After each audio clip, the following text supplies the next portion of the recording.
so nice. Bit of 1980s tension. Oh, what the f...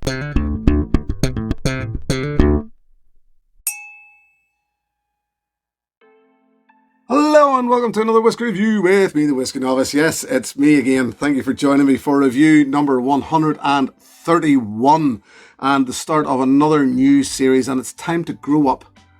Every now and again we just need to grow up, and it's time to grow up into some 18-year-olds and some 18-year-old single malt scotches for the near future. And I'm going to start with a Springbank. The Springbank 18. Now, what do we know about Springbank? Well, it's owned by the Mitchell family there in Campbelltown in the Kintyre Peninsula. It's also nigh on impossible to get when released. It's something we're very sure of. And also, if you know me, you will know I'm a fan. I haven't been a fan of them all. I've had some that have been a bit about, but some have been a bit about. So let's just see where we go with this one, shall we? The Springbank 18-year-old, non-chill filtered, no colour added, bottle of 46%, as most standard releases, I suppose, from the Springbank end.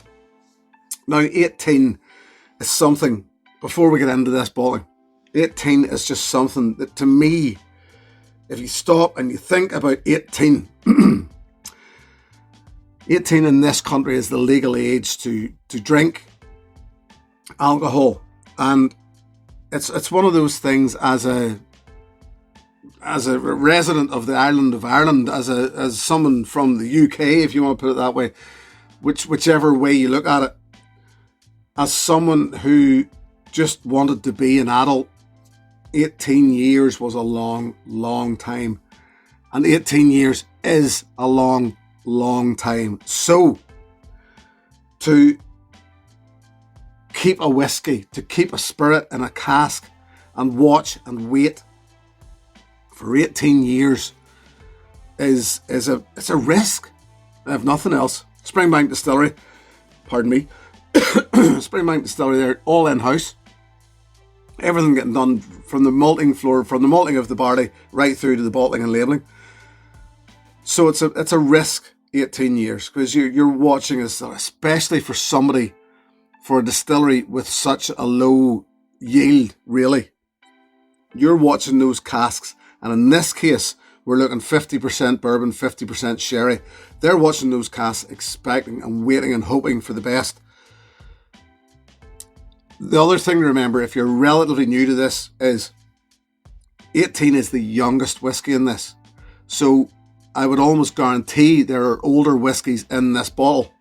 As I said, 50% sherry, 50% ex-bourbon. So they now have, for this bottling, a flavour profile that they're expecting to get. And they have to marry these two casks. Or it's more than two casks, so you're looking at probably the intervention of older whiskies just to try and get this flavour profile for this very specific bottling. Now, that's the other thing to remember, that batch variation is something you will find in most Springbank whiskies, probably all Springbank whiskies. This here, so remember that if the bottle that I'm reviewing here is bottle code 21/117, and it was bottled on the 7th of the 7th, 2021. So that has to be taken into account. You may not have the same bottle as this. So the tasting notes that I will give you will not be the same. They will not. This will not be the same as the last Springbank 18. This will not be the same as the next Springbank 18.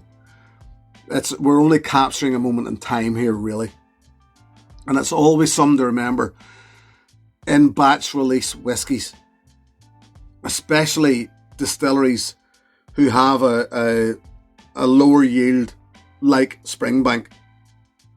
There, just remember that, take it into account. I think I said, bottle of 46%, non-chill filtered, no colour added. Here we go, enough said.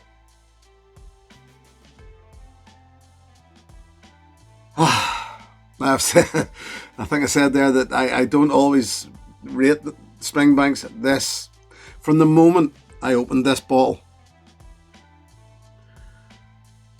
I just get that whiff straight out the neck of the bottle, and I was in love immediately. And it hasn't fallen apart. It's still that whiskey that I fell in love with when I opened the bottle. And I'm just talking about this individual bottle to say that this was one of my favourite whiskies. It's from one of my favourite distilleries, and it's a bloody good one. I'm giving the game away early, so you know it's hard to fault it. I don't think I will. It's kind of deep, dark, brooding and rich, but at the same time there's all this freshness about it. It's class. It's class. Jaffa cakes. If you don't know what Jaffa cakes are, they're an orange biscuit / cake. There's always been that debate going on, but it's that orange and chocolate and cake on the underside. But there's hints of chocolate, orange, and cake, but it comes in that for it. They're not separated. It's all together like a Jaffa cake. That's where that freshness is. There's a tinge of peat smoke, but typical of Springbank. It's just right at the back, hiding behind everything. And then, once again, for me, the faint whiff of 3-in-1 oil, which I find quite synonymous with Springbank. It is fresh. It's very difficult to actually break this down into its individual parts for me, because there's just this wow factor with it. It is sweet, but it's dark enough to keep that sweetness from being oversweet. It is fruity, but it's also meaty. There's a hint of meatiness about it, which to me I'll always put down to that Springbank, to the worm tub, giving it that thick, oily nose feel. And although it may be slightly sweet, maybe slightly fruity, it brings then a round, oily, meaty edge to it. Yeah, class is all I can say there on that nose.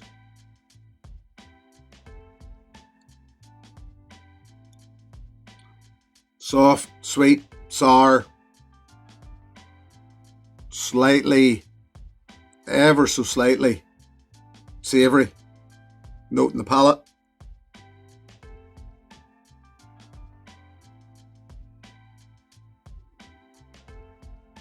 Rounded, balanced, inoffensive, palatable. All words I could use here, because it's just dances on the palate.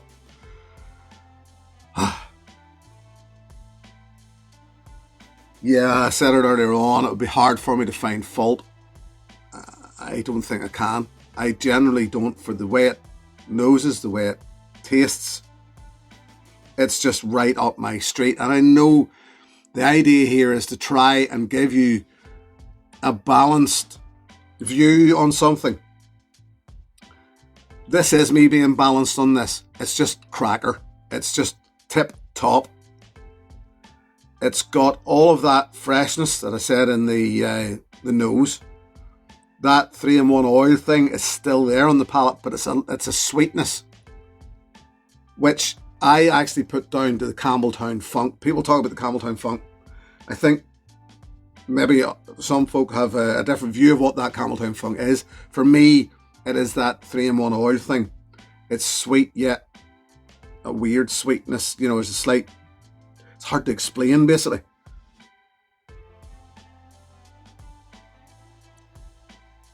chocolate's still there. The orange is still there. The cakiness is still there.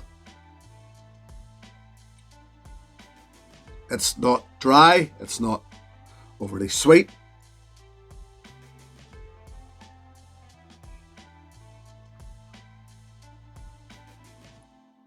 The peat's at the back again. But now it's almost a briny sort of hint. Rock pools.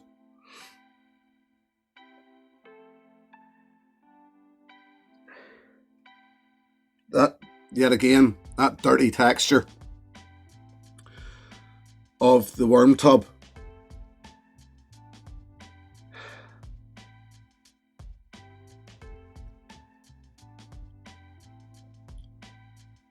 There's a slight caramel, but salted caramel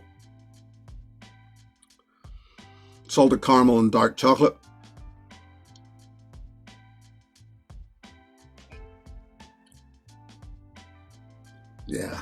Yeah, it's pucker. Finish, long, all of that richness, chocolatey, orangey, everything that I've explained earlier on, everything I've described earlier on, hangs around in the finish. Memorable, long, and very, very good. Right, I said I couldn't find fault. It'll not be bad in water. The fault herein lies that we just can't get our hands on it. That is the fault with this. It's typical of what we know that's good, isn't it? That when it's something that's good, it's something that's great, there's just not enough of it to go around. And it's a real shame that, you know, I would love to. I've enjoyed this bottle, as you can see, or I'm enjoying this bottle, but I want this to last. And even when the next iteration of the 18-year-old comes out, if I'm able to get my hands on one, it may not be the same as this, or it probably will not be the same as this. So I would like to hang on to some of this to try against that, etc., etc. So it's just that thing where there's just not enough of this. Hang on this with a wee drop of water in it, it will go cloudy pretty quickly. Water didn't change it an awful lot, because it was a thing of beauty. It makes the nose blossom a bit. There's a bit more sweetness about it. Slightly more floral. Wouldn't say that it changes its whole character by any means. Palate's the same. All that beauty is still there. It's a weird whiskey. To me, this one is just so rounded. It's got everything for me. But this one proved what I like. This proved to me, pardon me, what I liked in whiskey. And weirdly, I fell in love, as I said, with this very early on. My father-in-law, who isn't a fan of peated whiskey, I just thought this was beautiful. It was everything. I gave him a dram of it, and to him, it was just too peated. Couldn't cope with it, and I just thought I couldn't understand this. But it just showed to me, it proved to me that everything that is in here, everything that's going on in this whiskey, is suited to my palate. He doesn't like peated whiskey. There's enough peat going on in this to put him off it. So it just shows that it is there. That peat influence is going on.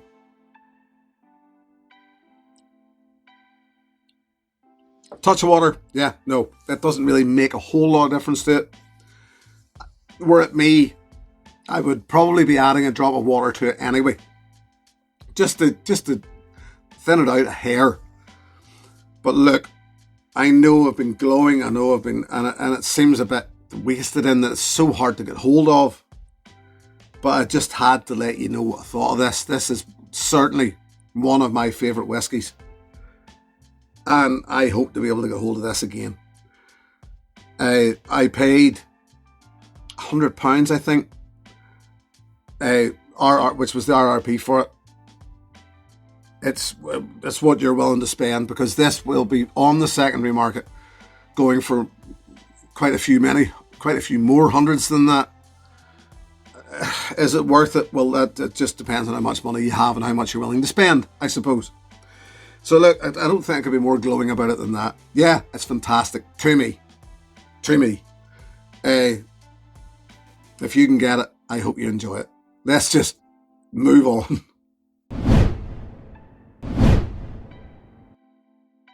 Yeah. So this bit was incredibly difficult for me then. If you like this, then try this. Because I'm not saying that there isn't that many, but it's more a case of you can't get your hands on this. This was quite difficult to get your hands on. There's such a small amount of these go out every time. So what I'm going to do is I'm going to suggest something to you that, were you not able to get your hands on a bottle of this, might be a good alternative. All right? That's all I can do. And even at that, what I'm going to suggest to you, this, the Glen Scotia Victoriana, is only whenever I tried the two, it was the closest I could find to as an alternative. And even then, this, on the nose particularly, is totally different. Why am I putting it out there then? You may ask. It's when you get into the palate that I found quite a few similarities. That orange and chocolate and the hints of smokiness in the background. On the nose, the Victoriana is quite a bit brighter than the Springbank. It's quite a bit more sherried. I remember whenever I reviewed this that I thought the PX influence on this stood out as a first call, whereas this Springbank 18 is very balanced. The sherry doesn't overplay the ex-bourbon. The ex-bourbon doesn't overplay the sherry. It just balances throughout. So all I can suggest is, if you want an alternative or like something that feels on the palate, certainly feels like it and starts to taste like it after a while, then the Victoriana is what I would suggest. It's the best I can do. I know the Springbank 18 is difficult to get. I know there are those who would love to try it and just can't get their hands on it. I feel for them. On the secondary market, ridiculously expensive. I wouldn't pay it, no matter how good I think it is. But it is incredible. It is just, for me, it's I tend to judge I shouldn't do so, but I tend to judge other whiskies against whiskies like this. And I know I shouldn't do it. But it's very difficult not to. So let's just leave it at that and say Springbank 18, yes, if you can get it, I would thoroughly recommend it. I'm going to go away and enjoy the rest of that glass, very much so, and then put this somewhere safe. I can't get at it. Until then, thank you very much for joining me, as always. Thank you very, very much to my patrons. If you wish to join that group, the details are in the video description below. Until the next time, my friends, thank you for joining me. Here's to your good health. Cheers. Hey, thanks for watching my video. Please click and subscribe to be notified of further content.